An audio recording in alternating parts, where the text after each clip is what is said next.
Hello and welcome to Rustic Recipes. Today I'm going to show you how to make a fantastic black bean soup. Now this is a recipe from the 1800s and I've made this many times over the last 20 years or so. It's always well received. Everyone seems to really love this delicious soup. Now the night before you're going to make this soup, you're going to want to put a pint of black beans in water to soak overnight.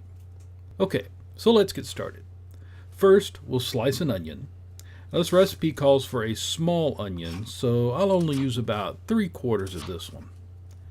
We'll also go ahead and cut up a couple of stalks of celery. Now you don't need to cut them too small, any size you want is fine. And in a pot, I'm going to put 1.5 tablespoons of butter and melt that over medium-high heat and use that to saute our onions for about 5 minutes.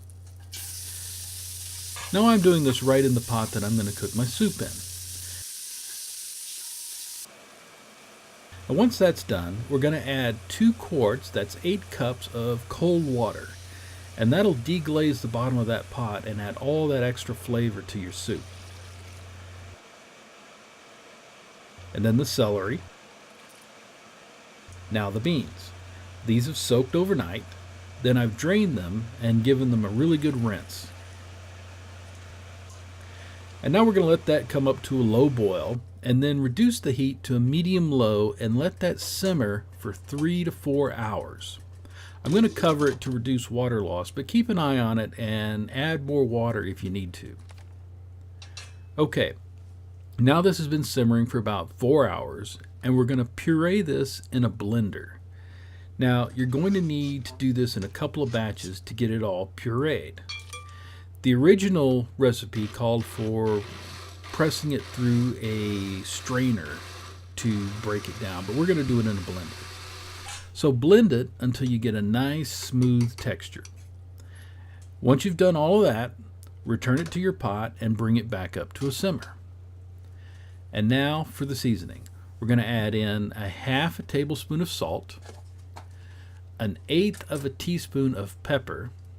And now, if you like more pepper like I do, you can adjust this to fit your own personal taste when we do the final taste for seasoning. 1/4 teaspoon of mustard. Now, if you're using a prepared mustard, then double that to 1/2 teaspoon. Some cayenne pepper. Now, the original recipe calls for a few grains of cayenne pepper, but again, adjust for your own personal taste. Now, while that's simmering, in a separate pan, we're going to put 1.5 tablespoons of butter and let that melt over a medium-high heat. And then we'll add 1.5 tablespoons of flour and cook that for a minute or two until you get this nice golden color to it. Be careful not to burn the flour.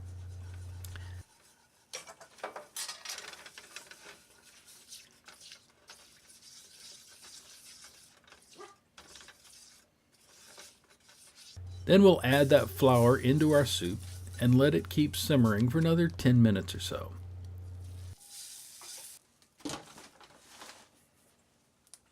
Then we'll give it a final taste and adjust our seasoning if needed.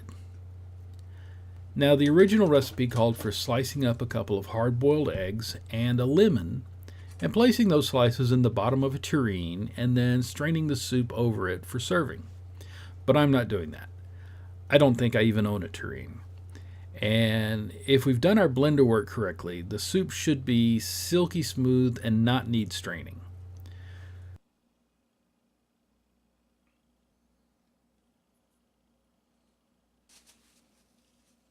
For the sake of the original recipe, however, I will serve this up with a slice of egg and a slice of lemon. I don't really think the egg adds much to the dish, but the heat from the soup will bring out the juice from the lemon, and that does add another dimension of flavor there. Or you could serve this directly over a bed of rice and have practically a whole meal right there. And there you go, delicious black bean soup. A wonderfully delicious soup, not very expensive to make, and a sure crowd pleaser. If you've enjoyed this recipe, please be sure to leave a like, and be sure to subscribe for more rustic recipes.